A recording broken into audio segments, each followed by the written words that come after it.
So, good evening, ladies and gentlemen. Namaste, and a very warm welcome to all of you to the 32nd Parliamentary Session of the World Teen Parliament. We are very happy to welcome all of you to the third World Teen Parliament. We are very happy to share that around 3 years back, we started to do something which has now become a kind of a global movement, we can say. Since last 10 years, Blub World magazine has been showcasing teenagers from different parts of the world who are doing amazingly well in life, and we share their inspiring stories with many more teens across the globe. When COVID came in, we thought, let's create an institution where the most inspiring teenagers from across the world could come together, think of solutions, and work towards improving the world. And while they do this, we give them an experience of really changing the world around them by giving them an opportunity to interact with policymakers and people who really run this world. So today, in this 32nd Parliamentary Session as well, we have some amazing guests who will be sharing their experience, the kind of stories that they've had in their lives, the kind of experiences that they've had, what are the learnings that they want to share with teenagers, and what do they think is the perfect definition of a policy maker. If they had the power to craft one or to draw a policy maker with their imagination, with their experience, what kind of qualities do they look for in an individual? And what kind of activities or what kind of things should an individual get involved into to become a policy maker or somebody who can really take decisions for billions of people on the face of this earth? Thank you so much once again for joining us. Before we start this session, let me give a warm welcome to both our guests today, Ms. Carina Alves, who's Assistant Chief Minister, Assistant Minister of Education and Lifelong Learning from the Government of Jersey, and a very warm welcome to Mr. Tobias Andersson, MP and Chairman of the Committee on Industry and Trade from Sweden. A very warm welcome to both of our guests. The format for the session will be pretty simple. We'll be doing a quick introduction or an opening statements by both of our guests, and then it's time for the teenagers to ask their questions. And we'll also be asking some of the questions that the audience has submitted to us in advance for our speakers. And I hope this is an interesting 60 minutes that you have at the 32nd Parliamentary Session. So let me invite the first speaker for today to initiate this session with their opening address. A very warm welcome to Ms. Carina Alves, the Assistant Chief Minister, Assistant Minister of Education and Lifelong Learning from Government of Jersey. Ma'am, a very warm welcome to you. Please unmute yourself. Thank you very much, and hello to everybody. Good evening, good afternoon, or good morning to all of you here. I'd just like to start by really thanking you for inviting me to take part in this today. It's both an honour and a privilege to be given this opportunity to address you all. As mentioned before, my name is Carina Alves. I am currently one of Jersey's Assistant Chief Ministers. I'm also the Assistant Minister for Education and Lifelong Learning, and also the Assistant Minister for Housing. I also hold a number of other roles outside of government, but within our parliamentary setup, including the chair and founder of the Political Awareness and Education PPC subcommittee. So I'm going to actually just start off by providing some information about Jersey, because I'm sure many of you have probably never heard of us before. A little bit about our political setup, including a bit about my journey into politics and what I see as the importance of teenagers today being involved in politics. So Jersey is the largest island of the Channel Islands. It is not New Jersey, although we are the reason why New Jersey has its name, but that's a whole other story that I won't go into right now. The island is just 14 miles from the coast of France and 85 miles south of the English coast. It's quite a small island. It's only 9 by 5 miles, and we are made up of 12 parishes. At our last census in 2021, we had approximately a population of 103,000. English is our main spoken language. So Jersey is quite unique in that it's completely self-governing. It is a dependency of the British Crown, but it's not part of the UK, and it isn't represented in the UK Parliament, but we are part of Great Britain. The island has its own democratically elected parliament, which we call the States Assembly, which in total has 49 elected members, 12 of which are our what we call connotabs that represent each of the island parishes, the 12 parishes, and the remainder, 37, are called deputies. And they span over 9 constituencies. Some of these constituencies are made up of multiple parishes, some of the parishes are split up, and some of them are completely on their own, but it is based on the population. I'm actually a deputy for St Helier Central. St Helier is the capital. It holds about a third of our population. And I am one of 5 deputies in that area. The number of deputies obviously varies between the population because we try to keep it as equitable as possible. All of our members are elected individually. We don't operate on a political party voting system, as I'm sure many of your jurisdictions probably do. So on our ballot papers, you'll see individual names, and if they are attributed to a political party, the party will be next to their name in brackets. Our assembly, our parliament, is responsible for electing the council of ministers that becomes the government of Jersey. And the council is led by the chief minister, of which I'm one of his assistants. And it's also made up of 12 other ministers. The Assembly also elects a chairperson and members of various other parliamentary committees and scrutiny panels, which play an important role in holding the government to account. So a little bit about me. I was first elected in May 2018 at the age of 32. I've held a number of non-executive roles across various parliamentary committees until recently joining the government. So we had a vote of no confidence halfway through our political term. We're about 2.5 years in at the beginning of the year, which resulted in that government falling and a new one being elected. So I've only held my ministerial roles since February this year. When I was first elected, I actually made history as the first Portuguese person from Portuguese heritage to be elected. I am second generation, so my family came over and settled in the 70s here on the island. And this was actually extremely significant as approximately 15% of our population are from Portuguese descent. Our parliament until then had never had any representation of that minority community, and so therefore little input into policies or insight or a voice really into the impact that those policies and laws have on our minority communities. And this really highlighted the importance of representation in our political system for me. Prior to being elected, I was actually a mathematics teacher in secondary schools, and I had previously worked as well as a teaching assistant for special needs children, a youth worker, and a translator in doctor's surgeries. So I have quite a colourful background. I'm a member of our oldest political party, and for a long time it was the only one that existed on the island, as the majority of members here are elected as independents. We are called Reform Jersey, but please do not confuse us with Reform UK. We are a social democratic centre-left party, and we recently celebrated our 10th anniversary. And we've slowly grown over time. In 2014, there was 3 members out of 49 in the parliament. This grew to 5 in 2018 when I was elected, and now we have 10 members making up 20% of our parliament. 4 of us are obviously in a coalition government. And I'll probably start by saying that I'll be completely honest, I never would have stood if it wasn't for the support of my political party. Although I was born and raised in Jersey, I am a woman from a minority community, not from a wealthy background, and I didn't actually have any political education as well growing up here.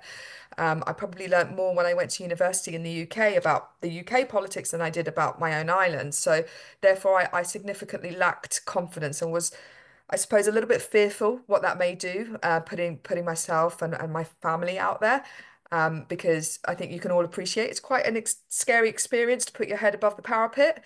But I am glad that I did it, and I have to say I commend you all here today for doing the same, especially at such a young age. You should all be incredibly proud of yourselves.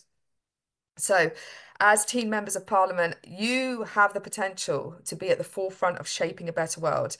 You have energy, creativity, and passion, and young people can really drive a significant change in our world. You are the future. I know that you're probably sick of hearing that, but you are. And especially as a teacher, I recognize that more than anyone. And I've seen a number of my students go on to be truly amazing and do wonderful things with their lives and a positive impact in our society. Your generation is in such a unique position. You are more connected than anybody, any generation that came before. And with this connectivity actually comes the ability to drive real change and impact. So let's talk about social media actually and technology. I think this has fundamentally changed the way that we engage with the world, not just in terms of entertainment. These are platforms for activism, awareness, and change. Let's go no further. This wouldn't be happening today without the advances in technology. And we've seen firsthand where movements that have been started by teenagers, for example, Greta Thunberg, now span the globe. So this just proves that your voice can really be amplified through technology and drive those global conversations. Talking about climate change, you guys are front line at the fight against climate change. You know, many of us are adopting sustainable practices, but you are leading the way and demanding those real policy change from world leaders. And you understand that our future depends on urgent action. You're also breaking down barriers, you know, redefining those social norms, advocating for equality and creating a world where diversity and inclusion are the norm and not the exception, where everybody's rights are respected. And honestly, this is a truly amazing thing to see and crucially important in ensuring that your voices are heard and improving the world that we live in. So I would actually urge you all to continue to do this.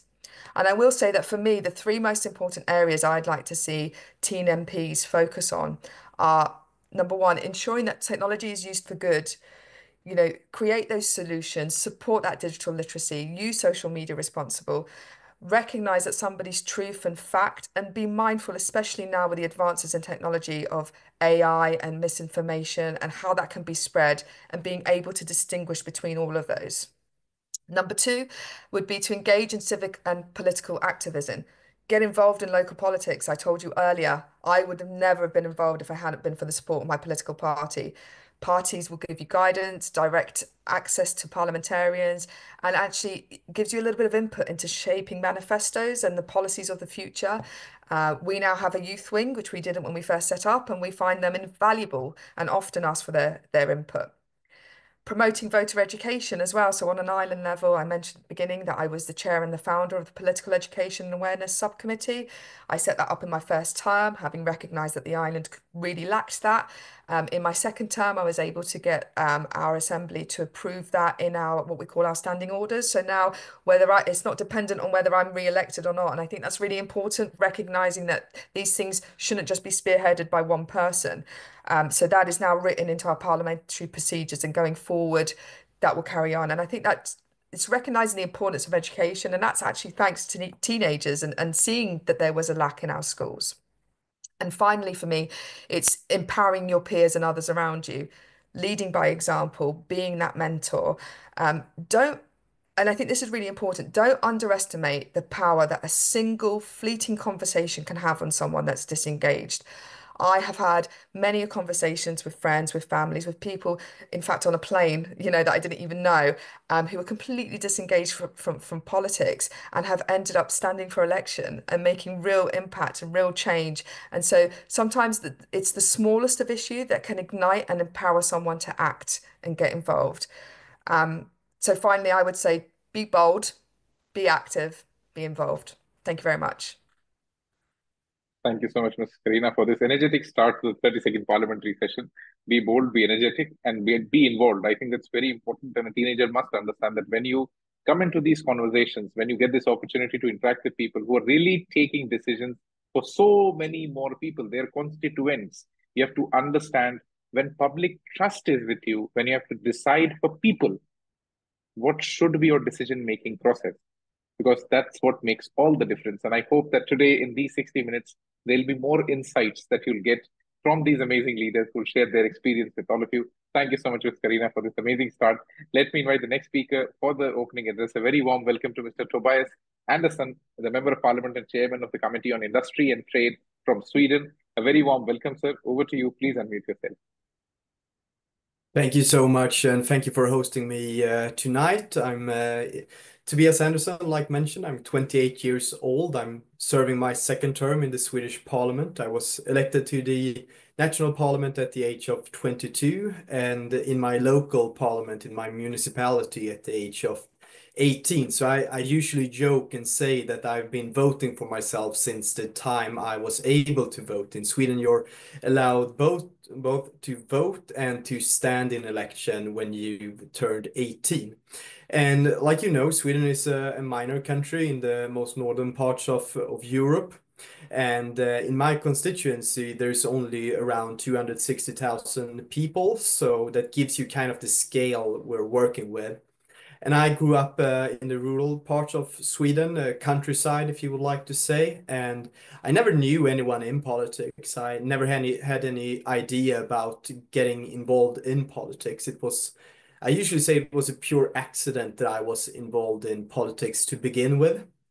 I did have, though, a strong interest in how things were made in society. Why was the food in our school the way it was, or why were the roads the way they were, and so on, you know, from minor things to larger things. And sooner or later, I realized that everything from the smallest part in our societies to the biggest part on a national and global scale is to a big extent a consequence of political decisions. So when I realized that, I started to read more about politics, trying to figure out which party my values were closest in alignment with. But I never thought about actually getting engaged. I did, though, become a member at the age of 16 after watching the first part of the European Championships in soccer 2012. And for some reason, a couple of friends and me were having a couple of our first beers and discussing, and we decided to become members in my party, the Sweden Democrats, a socially conservative party, the second largest in Sweden, the newest party in the Swedish parliament, and a part of the government coalition that are ruling Sweden today. So we became members, didn't think much about it. And then 1 year passed, and a friend of mine, his mom wanted him to attend a meeting, and he asked me for moral support during that meeting. So I didn't hold his hand, but I did join him at this meeting in my local community. There were about 5 people or something there, a small city, and my party didn't really have the momentum where I lived at that time. But he never went to another meeting. I, on the other hand, decided that, you know, let's stay around. Let's see what this all is and see how I can get engaged. So I started writing local debate articles in my local newspaper, and some liked them, some didn't. But I felt that someone was listening to my opinions for perhaps the first time in my life, at least on that scale. So one thing led to another, and then at 2015, I became the national president for our youth wing. So I ran our youth wing for 7 years, educating, training, coaching, and recruiting hundreds of young people from all across Sweden. And the most memorable part of that was the fact that many of these young people are now engaging leaders in their districts, in their municipalities, and also on a national scale. Many of our people working for us in the parliament or as MPs or working to support the group of members of parliament started to engage in the youth wing during my years there, and seeing how I recruited them on a school or out handing out leaflets or something, and then training them, and now see how they've grown into educated politicians who are making decisions for a better Sweden is one of the best things and experiences that politics ever gave to me. I mean, I'm grateful for being an elected official, but seeing how you're able to actually transform others and help them achieving their goals and watching them grow in their roles as policymakers has really been what I've enjoyed the most out of these 10 years that I've been politically elected, and those 12 years that I've been engaged. The hard thing about running a youth wing these days, though, is the fact that many young people have a lot of political opinions, but they never decide to engage in a political party. Instead, when we have votes in Sweden, we're asking people, you know, are you politically involved? Many young people say that they are. When we ask them, are you a part of a political party?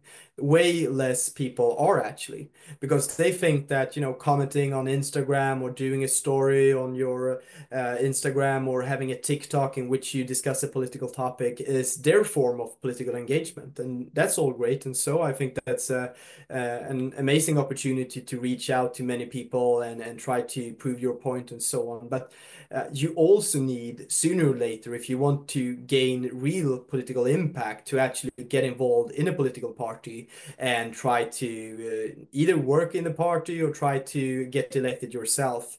So I always say to young people that if you have all these political opinions that you're sharing all the time on X or Meta or TikTok or whatever it is, make sure to air those opinions in a political party as well and try to change that party.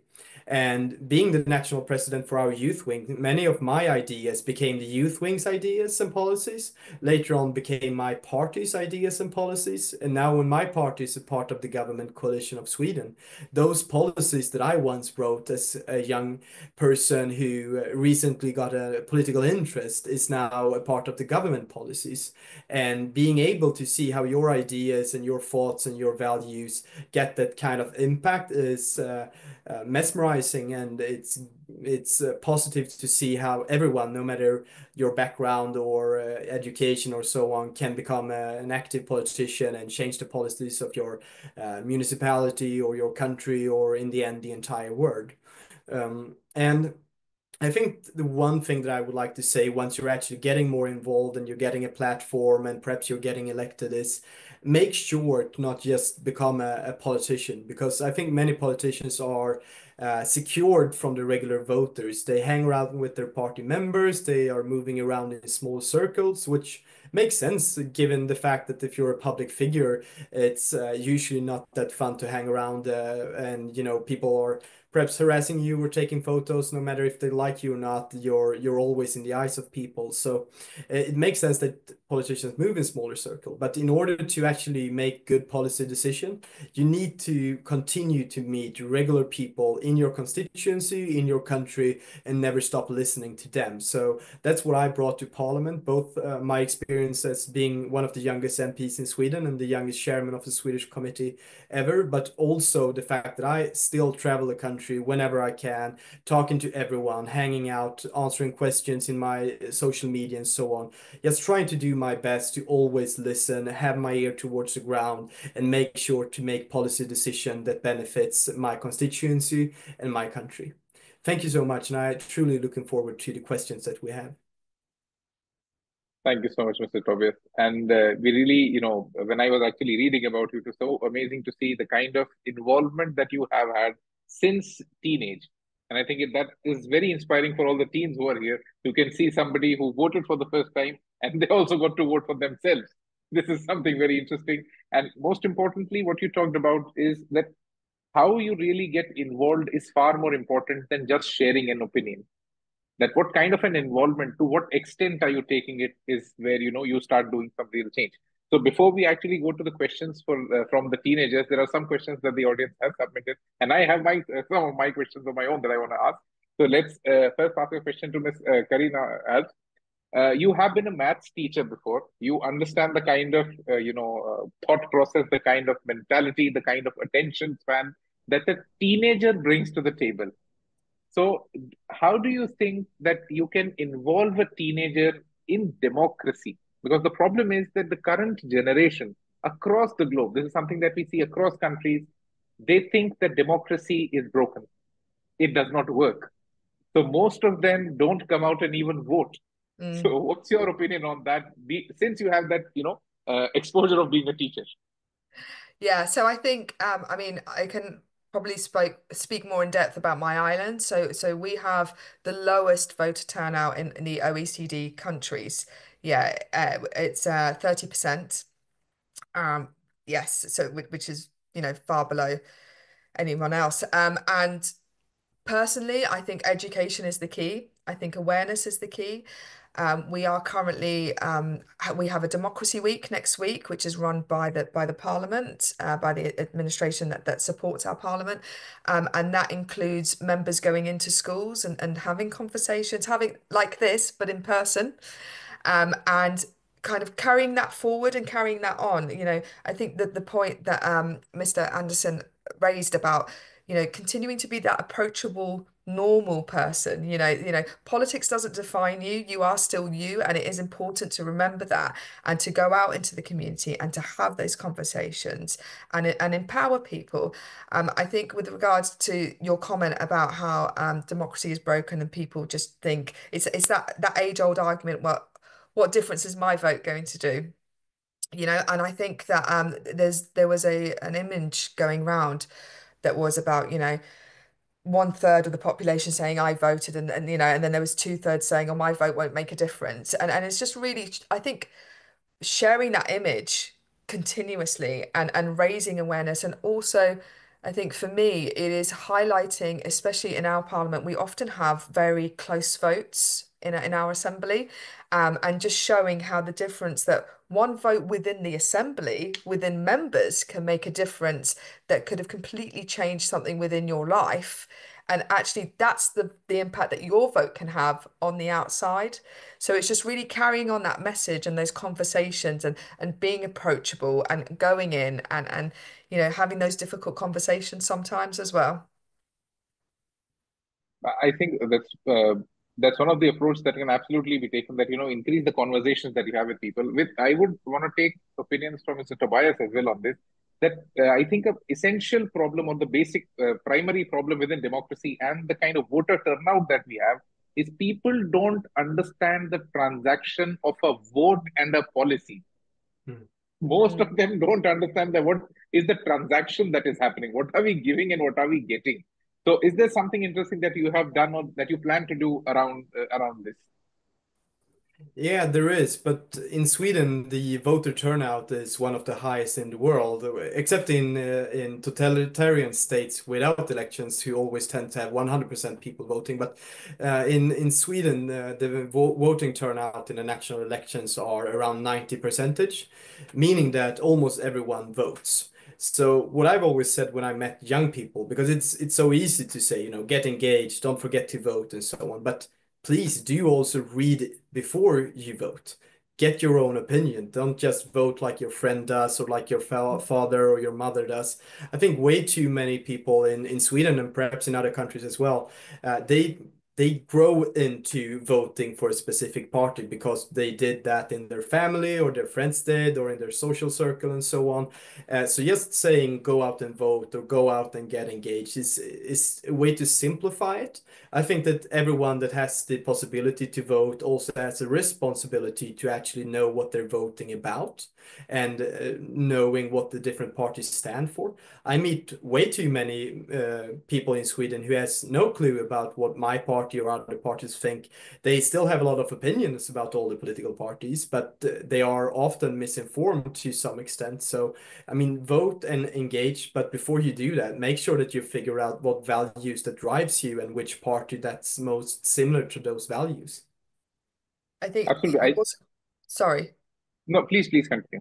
I think you've also just reminded me of something that I've witnessed in a recent election in another jurisdiction, which was that a particular political party was very clever in what they were clipping and putting out on social media, and they were very selective about those things. And I think that really influenced how a lot of people voted because they took that party on that face value. And I had a lot of conversations. The election that I'm thinking of is actually one in Portugal because I have family and friends there.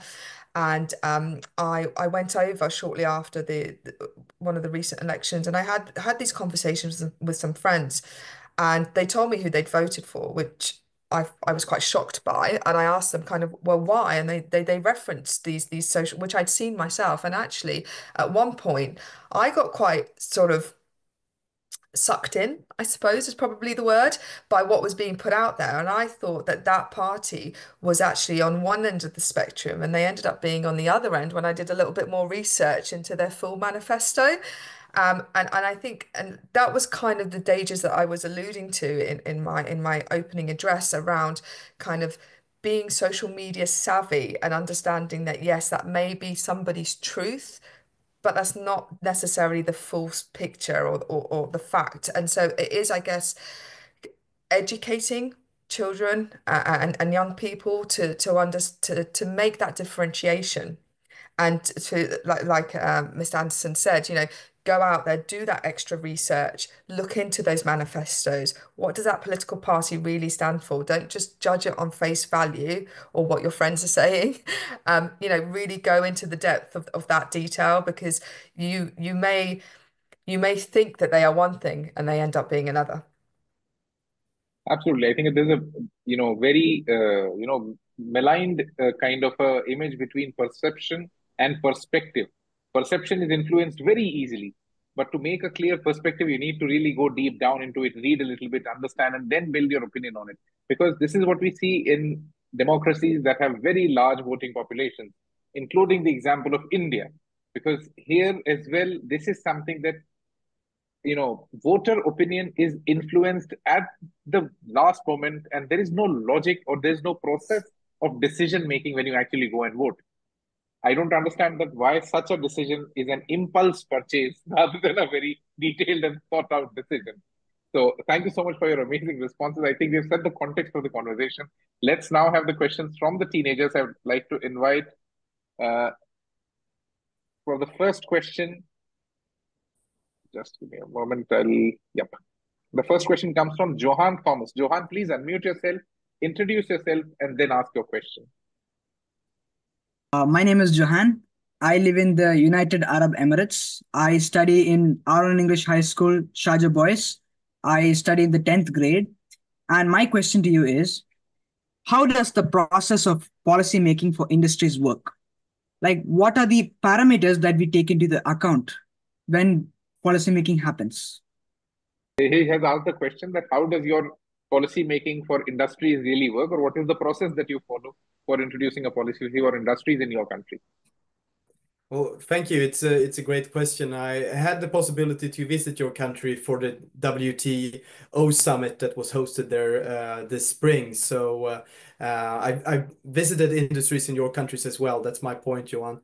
From my perspective as a chairman of the Committee on Industry and Trade, we are in charge of all the policies that regulate and stipulate the circumstances during which you can operate an industry in Sweden. So as a policymaker from different parties, I think we have different perspective. As a chairman, I meet with all the stakeholders, no matter if it's the labor unions or if it's the trade organizations or the companies themselves. I've been out meeting minor companies who has a small restaurant, or meeting big industries that exports to all the world and so on. So what I'm trying to do from my party's perspective is to make sure that the regulation and stipulation that policymakers are putting on the market is in a way that helps businesses to develop and grow, because they will generate the taxes that we then can spend on welfare or police and whatnot.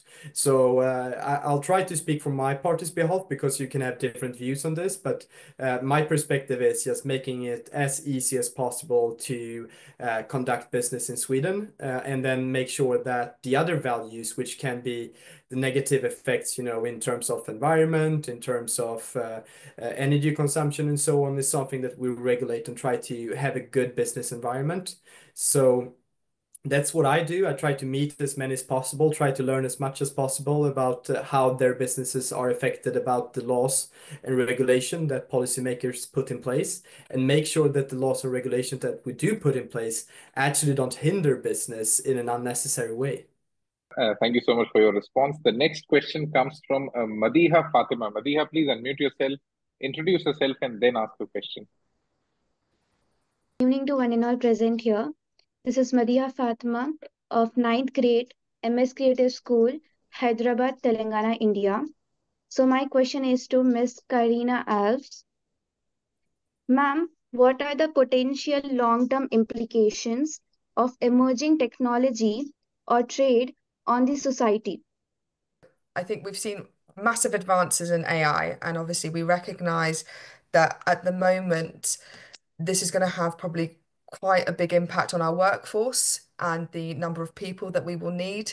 And also that will impact in turn our tax system. So at the moment, we tax people on their income. We don't necessarily tax businesses on their output or productivity, for example. So I think this drive for the technological advances in the workforce, I think it's gonna make us really reassess and look at different ways in how we can, as a government, continue to fund our public services.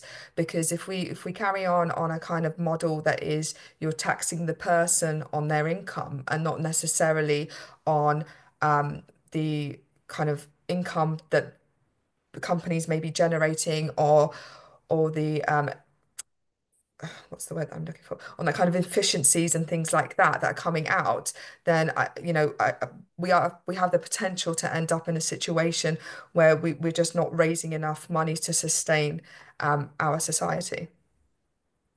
Thank you so much for the response. The next question comes from Aditya Rajesh. Aditya, please introduce yourself and ask the question. Good evening, everyone. I'm Aditya Rajesh. I study in 10th grade in Aaron English High School, Sharjah Boys, in the United Arab Emirates. Ma'am, how can governments globally create more inclusive and supportive environments for teenagers, particularly in addressing the growing challenges of mental health, access to quality education, and preparing them for a rapidly changing job market in the digital age? That's a very wide question. I think it's a multitude of approaches. I think we really need to look at where government is spending its money. We need to recognize and prioritize that, and it maybe in a different way that's been done for many years, and recognize the long-term impacts of what we're doing now and how that's going to translate in 10 or 15 years' time. I think COVID, in a way, has probably helped that, actually, because we recognize now more than ever the impact that mental health can have on your ability to produce your best output, but also on us as a society to care for each other. So I think it depends on the jurisdiction as well, and what resources you have available to you. So for example, one of the things that we're currently, we are in a kind of fortunate position as an island where we don't have population problems in the sense of not having enough population. We actually have the opposite. And we only have a finite area. So looking at other kind of options on how can we make that work for everybody, but also ensure that we also protect our resources that we have as well to enable people to just have the best quality of life that they can. I think we would want to have Mr. Tobias' perspective on this as well, because this is something that, it will give a comparative image to the teenagers that what happens in a country where there's a finite population, and what do you do where you have all the available resources when the country is in a position to really support its population to a far more extent. So over to you, sir. Well, thank you. And I wish that I would be able to give you one specific policy suggestion that works across the globe in order to combat the issues that you mentioned, especially in terms of how many young people feel ill today and have means from that. So what I think it's a cultural issue to begin with. It's not only in terms of policy making, but we need to make sure that we have a more inclusive environment from a local scale up to a big scale. So in Swedish politics, and especially if you're a young person engaged, it's of course a tough environment. It's heavy on you. So I think that we all need to see how we treat each other, how we discuss different topics, how we try to differ between person and politics, no matter which party that you belongs to, and then try to be as inclusive and kind to one another as possible, although that you're political opponents. So I'll try to give that as an answer to the question in terms of also engaging in politics, because that's something that can be really rough. And I think especially even in Sweden, especially people with a female gender has a harder time getting involved and are usually affected by a larger backslash from people writing mean stuff on the internet or engaging in other ways. So I think every party needs to have a policy how to treat others and how to keep the debate in a civilized manner. And if we can start with that on a local and national level, I think that we can then aggregate that to global level. I'm having a hard time seeing how your questions can be raised on a global level to begin with. I think that it needs to start local and then grow from there. I think you very well articulated that. Yes, there's a far more aspect of the cultural, impact of things to really answer the question that Aditya has asked. That there's a cultural aspect to it, that the society and the kind of ecosystem that we have that will put things in place. So the next question comes from Jude Joe. Jude, please unmute yourself, introduce yourself, and then ask the question. Good evening, everyone. My name is Jude Joe, studying in our own English High School, Sharjah, in class 10 in the UAE. My question is to Mr. Tobias Andersson. What's your stance on balancing foreign investment with protecting local industries? I think that's a good and large question, and now I'm speaking on my party's behalf. I don't want to pretend that I'm proposing every idea that ever been raised from a political party in Sweden, but the government of Sweden at the moment is trying to combine foreign aid with foreign investments and trade in a much larger extent than before. So the Swedish way, and we have a large budget for foreign aid in terms of our BNP. We've invested and supported all across the globe to other countries and tried to help. What we're trying to do now, though, is connect that closer to the local industries and the Swedish companies in order to not just only have foreign aids in terms of conflicts or crisis or to poorer countries, but also trying to see how can we create and maintain welfare and businesses in these environments. So we're trying to well, get over the gap that has been from foreign aid and foreign trade and try to get that more in line with one another. That helps both Swedish companies that have the expertise and the resources and the materials that can be used in different, building roads or supporting with infrastructure or mining equipment or whatever it is. A lot of telecommunication from Ericsson and so on, helping people from across the globe. How can we make sure that we can have business cases for Swedish companies, for the local companies engage with the Swedish expertise and materials and whatnot, but trying to use that in a way to create wealth locally and regionally, and not just handing out cash, trying to create something that can last longer instead. Thank you so much for the answer. The next question comes from Ayesha Rafath. Ayesha, please unmute yourself and ask the question. Hello everyone, I am Ayesha Rafath, an MP at the 3rd World Teen Parliament from MS Education Academy, Hyderabad, Telangana, India. And today my question is to Ms. Carina Alves, and my question is that what strategies are being implemented to ensure that Jersey's education system remains competitive and prepares students for a rapidly changing global economy? Thank you for your question. So Jersey is somewhat limited in what we can do, because we do have to follow what the United Kingdom do with regards to their examinations and that recognition as well of qualifications. So we don't actually have a university on the island. Our students, well, no, that's not quite correct. We have a college that does university courses, but obviously that doesn't cover the whole breadth of the subjects that people want to take. So our students often go off island in order to complete university degrees and so on. So I think we're in quite a difficult position, that we are almost a little bit sort of dictated to by what happens within the United Kingdom and their governments. But we do have some quite good relationships. So, for example, we have relationships with the institution of Camões, which is in Portugal, because of the significant population that we have here that are from Portuguese descent. And what that enables us to do is that we have Portuguese teachers on the island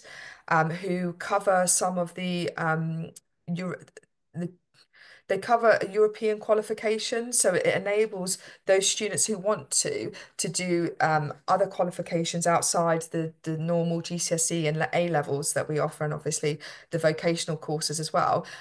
So that in one day, if they wish to return to Portugal, they have something that is recognised. So I guess we are dictated to a certain extent, but we do also we are also able to kind of have those links with certain jurisdictions and make those work for the students on our island and for their best interests.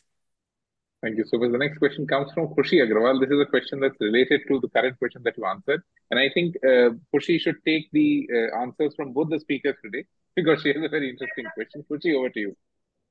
Good evening, everyone. I'm Khushi Agarwal from DPS Jaipur, and my question is to Ms. Carina Alves.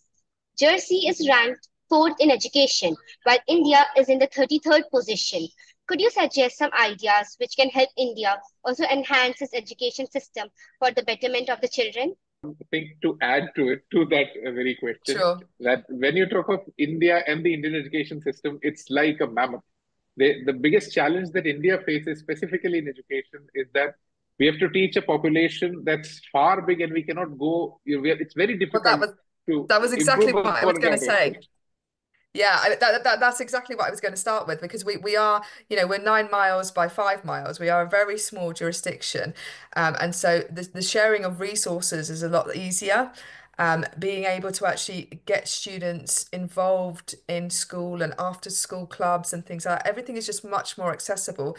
You can drive from one end to the island in about half an hour, and so, that is a massive thing. I would probably say, kind of thinking on a bigger scale, I would say it's that sharing of resources if you can.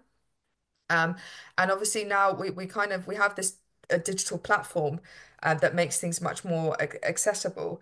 So yeah, I think size definitely helps in this respect.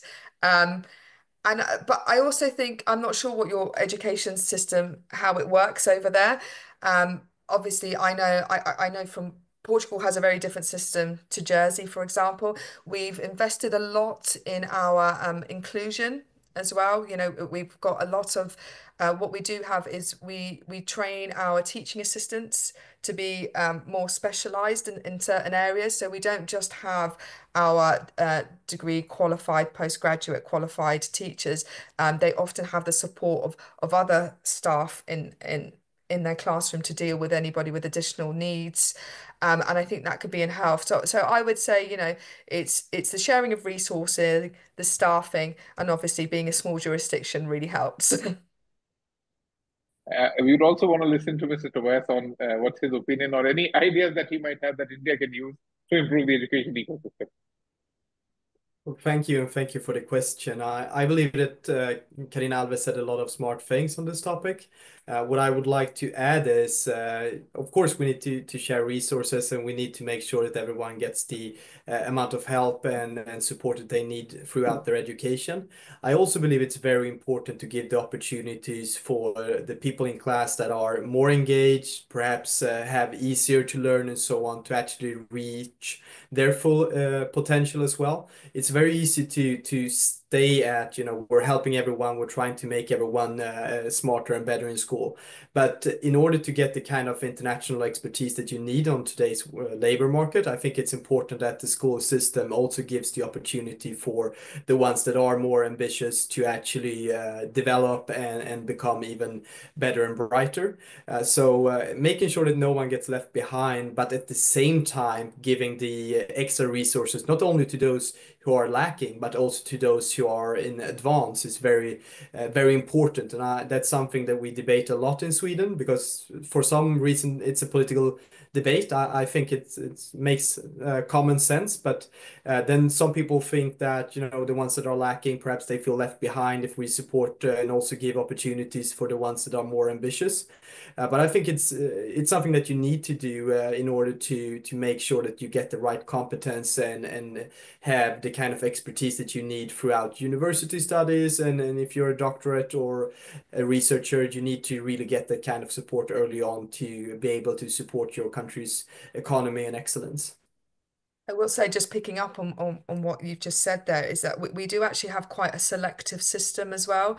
So we have a system where at the age of 14, all of our students are assessed, and if they achieve a certain level, they can then go on to another school that will just cater for GCSE and A level. Now, I think there are pros and cons to that approach. In that, I think being selective can be quite destructive. But equally, I recognise what Mr. Andersson is saying about pushing those that are got higher ability, pushing them on. But I think you can do that within the system.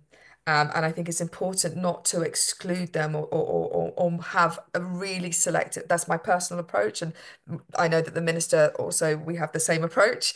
That's not necessarily everybody's opinion on the island or other ministers around the table. I will say that, but I think again it's about that investment. And although you're absolutely right, investing in the kind of lower end is really important, but also investing in that top end and pushing those students. Actually, specifically for this, India faces a very unique challenge when we talk about this. In India, there's something called a joint entrance examination that they take for typically, identifying the talent and then supporting them in their higher education. But the problem here is this: the kind of population that we deal with. Millions of people give that examination, and the people who are going to get selected out of it is not even in thousands. So that's actually not a selection process, that's kind of a rejection process. So we need more, far more innovative ideas to, But that's improve also, education. that's very similar to what I described there. And I think that's also, people need to recognize that that's also a snapshot of a student at a certain time. And we often use those snapshots to then almost dictate that student's targets later on in future, years on. And we know we've all been teenagers, we go through different things, we experience, hormonal changes, family situations change, and all of that can really impact your ability and your academic results. Absolutely. And that one snapshot of your life becomes a reality for a very long period of time.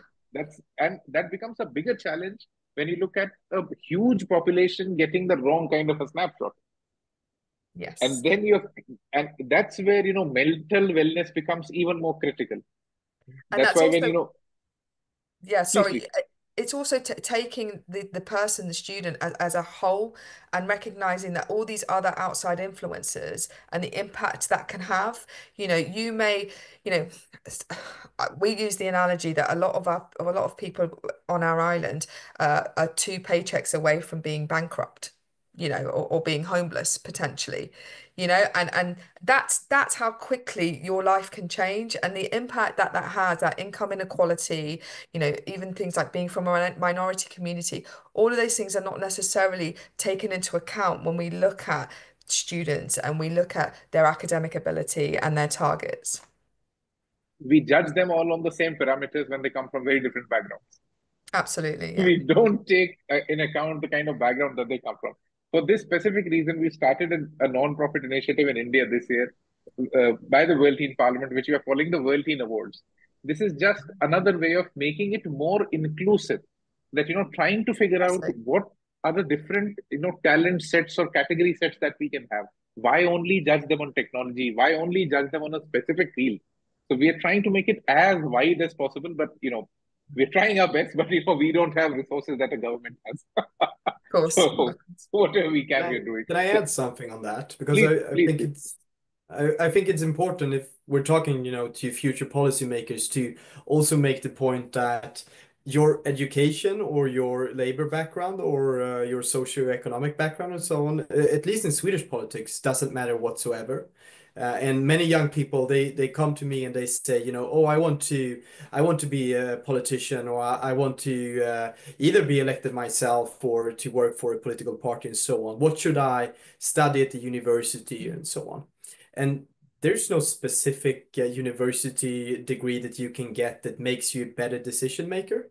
There's not. I mean, you can read social science if that makes sense, I suppose. But we also need engineers. We need people. I myself did a business degree, which helped me a lot in my work. But you can also work as a carpenter and then become a member of the Swedish Parliament. There's definitely no. You don't need any specific degree or anything, and I think that's good to bring with you if you want to be a policymaker. You don't need to let that determine your education or your future, because you can contribute to policy making no matter what background or what work or what degree that you got, or if you got a degree or not. And I myself work with members of parliament that has done tons of different things before, and that's what's valuable, because then our parliament has the representation of our society.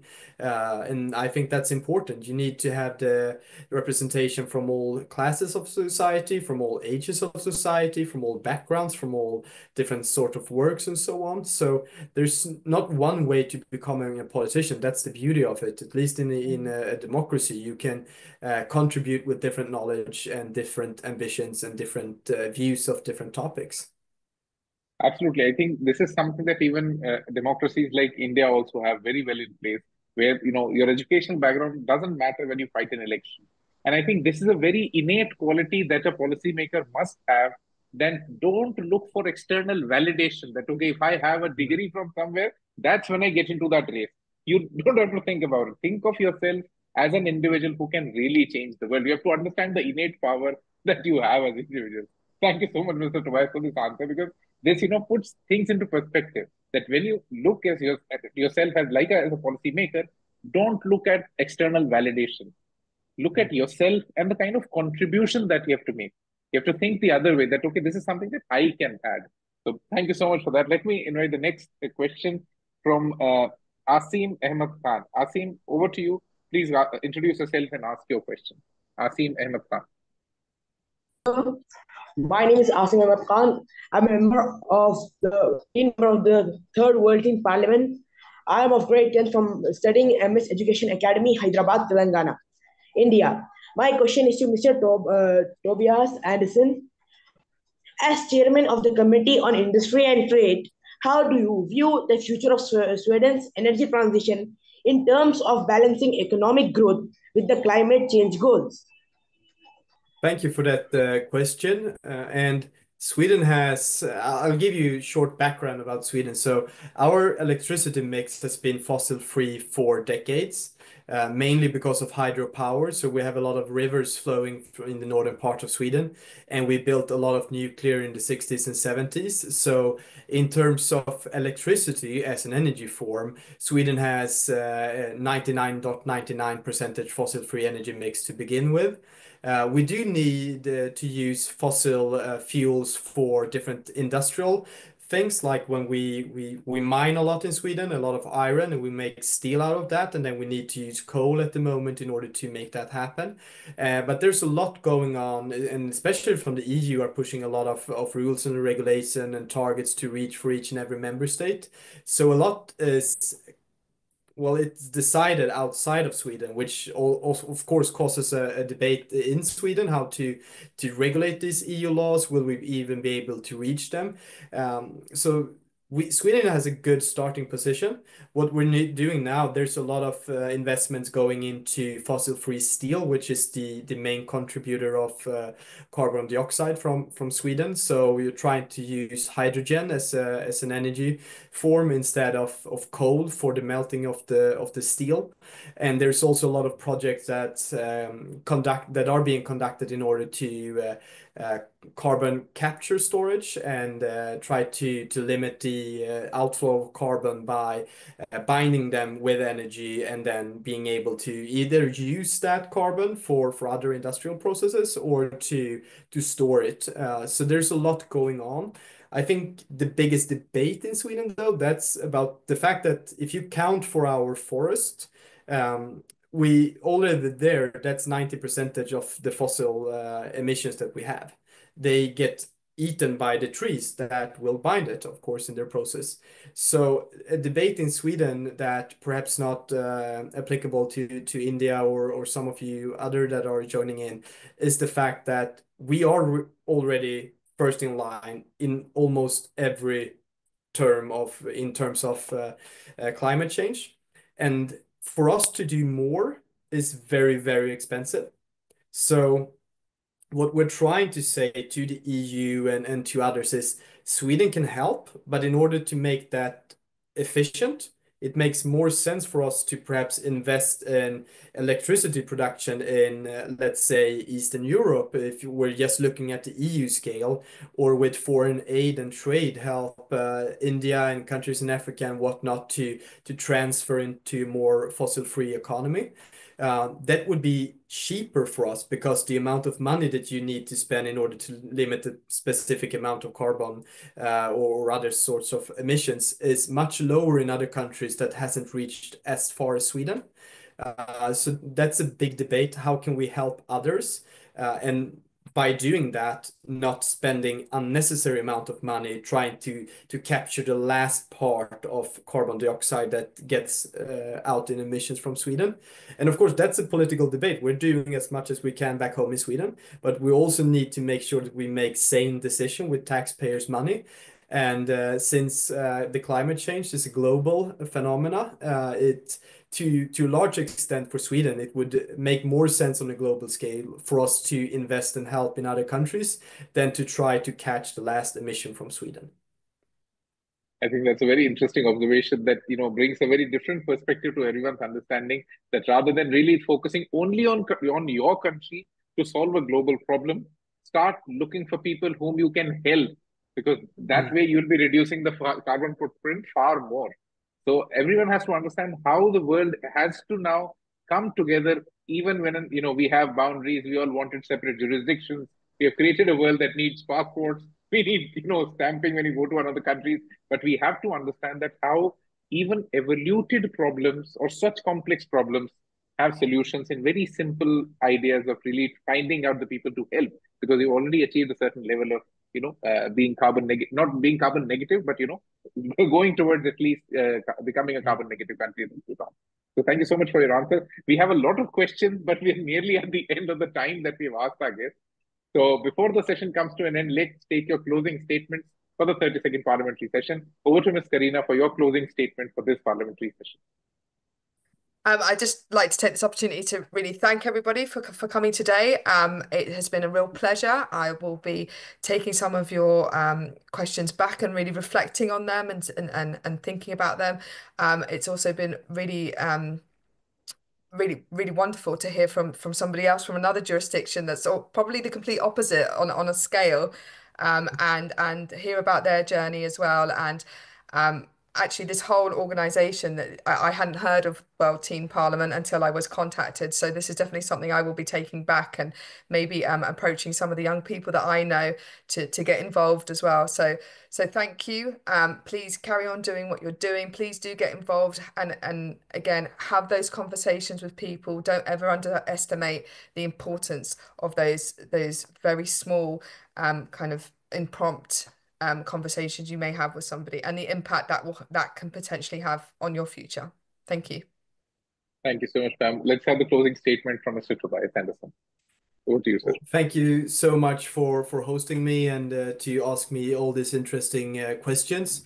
What I would like to say as a closing remark is please consider the fact that you're sticking out. The fact that you're spending a Saturday evening listening to random politicians from across the globe is not normal for a teen to do on a Saturday evening.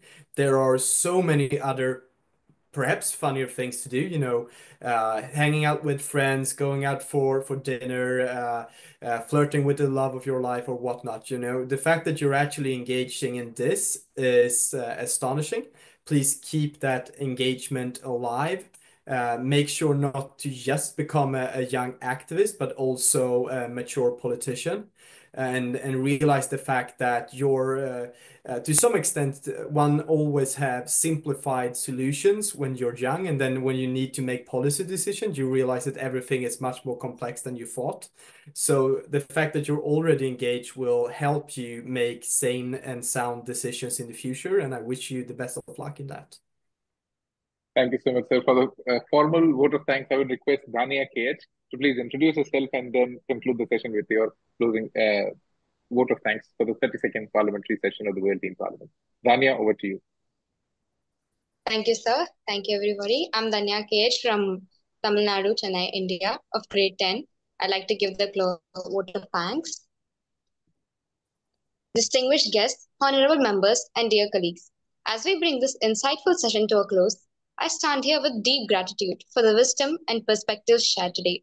First, my heartfelt thanks to Ms. Carina Alves for your invaluable insights on education and lifelong learning.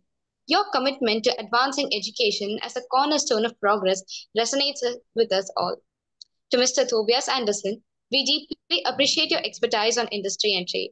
Your ideas on the evolving economic landscape have certainly broadened our understanding of the paths ahead. I also want to express our sincere gratitude to Mr. Daksh Gaur, the founder of the Blub World and the World Teen Parliament.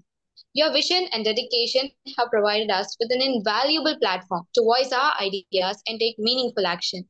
Your efforts in empowering young leaders around the world are deeply appreciated. Additionally, we extend our heartfelt thanks to the World Teen Parliament for making this session possible. Your commitment to empowering young leaders and providing us with the opportunity to express our ideas is invaluable. Finally, I extend my gratitude to everyone else here. The passion and dedication you all bring to these discussions inspire hope for a brighter future. Together, let us continue to engage in ongoing dialogue and collaborate towards solutions that uplift all members of our society. Thank you once again, and I wish you continued success in your endeavors. Thank you. Thank you so much, Dhanya. Thank you so much, Mr. Tobias, and thank you so much, Ms. Carina, for taking out the time and being here with us for the 32nd Parliamentary Session of the World Teen Parliament. Thank you so much, everyone. Have an amazing weekend.